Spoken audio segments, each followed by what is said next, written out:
R. N.. Ravi கிளம்பி போகிறார். ஸ்டாலின் அவரை நேராக ஆளுநர் மாளிகையில் போய் பார்த்து அவருக்கு வாழ்த்து தெரிவித்தார், பூங்கொத்து கொடுத்து. நான் நடிப்பு பாவம்.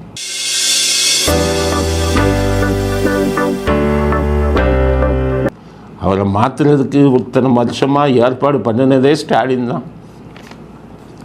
மசோதாவுக்கு அனுமதி கொடுக்க மாட்டேங்கிறார். என்னை வந்துக்கிட்டு சான்சலர்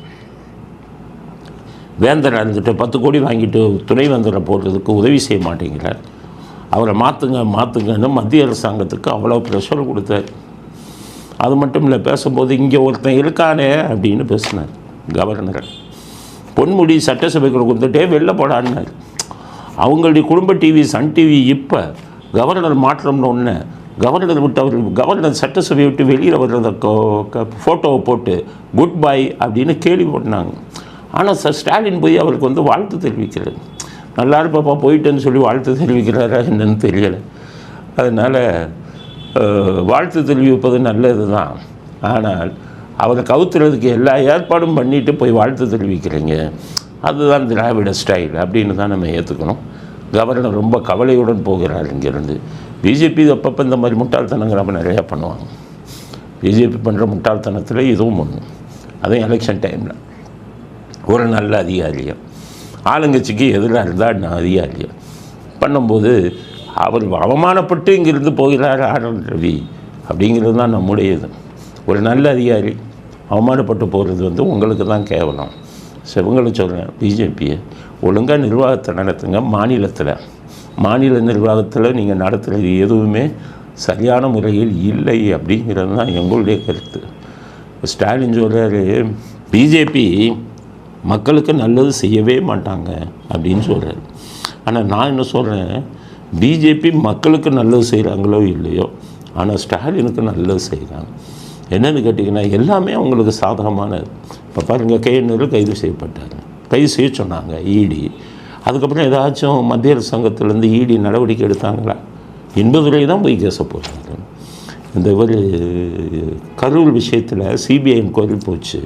எலெக்ஷனுக்கு முன்னாடி ஏதாச்சும் நடவடிக்கை எடுத்தாங்களா? சிபிஐ ரிப்போர்ட் வந்ததா? அவங்களுக்கு சாதகமாக அப்படி தான். அஜித் கொலை வழக்கு அந்த சிபிஐ விசாரணைக்கு போச்சு.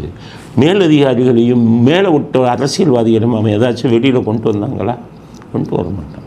டாஸ்மாக்கு வந்தது, அந்த இவரெல்லாம் விசாரித்தாங்க. MD எல்லாம் என்னாச்சு? ஹைகோர்ட்டில் போய் அவங்க ஸ்டே வாங்கினாங்க. ஸ்டேயை வெக்கேட் பண்ண ஏதாச்சும் நடவடிக்கை எடுத்தாங்களா? ஒரு நடவடிக்கையும் இல்லை. மற்றவங்க மேலெல்லாம் ஏவா வேலு மேலே ரைடு, பொன்முடி மேலே ரைடு, ஏதாச்சும் வெளியில் வந்ததா? எல்லாமே அமைக்கிறாங்க. அப்போ பாஜக திமுகவுக்கு நல்லது தான் செய்கிறாங்க. ஸ்டாலின் சொல்கிறபடி மக்களுக்கு நல்லது செய்கிறது இல்லைனாலும் உங்களுக்கு நல்லது தான் செய்கிறாங்க. உங்கள் அப்பா பேரில் நாணயம், கடலுக்குள்ளே 80 அடி சிலைக்கு அனுமதி, இப்படி ஒன்று பாக்கி பாரத் ரத்னா நீங்கள் கேட்டுக்கிட்டு இருக்கீங்க உங்கள் அப்பாவுக்கு. அதைத்தான் லேட் பண்ணுறாங்க. அதை கொடுத்தாலும் ஆச்சரியப்படுவதற்கு இல்லை. பாஜகவே புரிந்து கொள்ளவே முடியலை. என்ன கேட்டிங்கன்னா திமுகவுக்கு வேண்டிய அத்தனை நல்லதையும் செஞ்சுக்கிட்டு இருக்காங்க. அதனால் ஸ்டாலின் சொன்னபடி மக்களுக்கு நல்லது செய்யவில்லைன்னு சொல்கிறதுக்காக உண்மையோ பொய்யோ, உங்களுக்கு அவர்கள் நல்ல விஷயத்தை தான் செஞ்சுக்கிட்டு இருக்காங்க அப்படிங்கிறது ஸ்டாலினுக்கு செய்தியாக சொல்ல விரும்புவோம். திமுக கூட்டணி சண்டை, அதில் பிரேமலதா சண்டை பெரிய சண்டை ஆயிடுச்சு.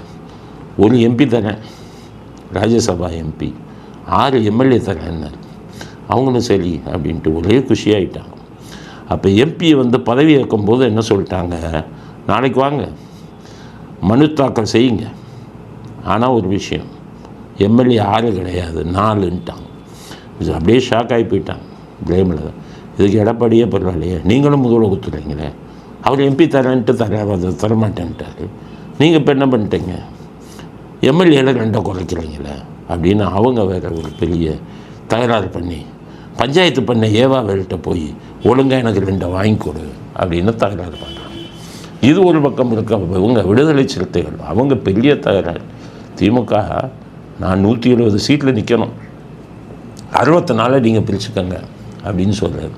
ஆனால் போகிற போக பார்த்தா திமுக 170 சீட்டில் நிற்கவே முடியாது அப்படிங்கிறது தான் யதார்த்தமாக இருக்குது.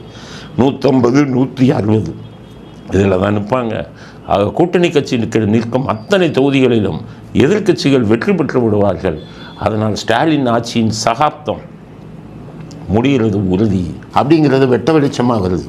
இப்போ ராமதாஸ் அவருடைய பாட்டாளி மக்கள் கட்சிக்கு வேறு வழி இல்லை, எல்லா கதவுகளும் பூட்டப்பட்டு விட்டது. அதனால் அவர் விஜய் பக்கம் போகிறார்.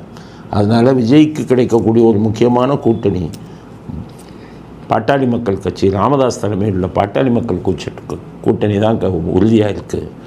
மற்றபடி என்டிஏல கூட்டணி அவ்வளோ ஒன்றும் பலம் இல்லை. அதிமுக பாஜக இது ரெண்டு மட்டும்தான்.